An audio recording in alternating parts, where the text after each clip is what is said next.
This meeting is called to order. Hi, my name is Carreno, and I'm running for your 2023 Women's Council of Realtors Miami-Dade Network President-elect. In the last 2 years, I have proudly served you on a local level as 2021 Secretary and 2022 Treasurer. In 2021, I was part of the State Leadership Training Program, LEAP, and I'm currently serving as Florida State Director for Florida Realtors. I've gotten to know the ins and outs of the Council on multiple levels, and I've learned a great deal that I am eager to share with all of you to make our network shine brighter than ever. During my time as an officer, I've had the privilege of working alongside other incredible leaders to improve not only our organization, but to help our local community as well.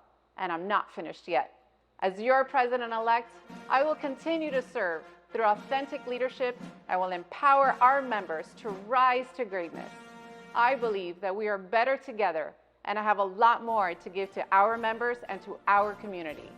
So I humbly ask you to vote for me as your 2023 President-elect on August 4th. Without our members, we are nothing as a council, and I would be honored to continue to serve and represent you. Thank you.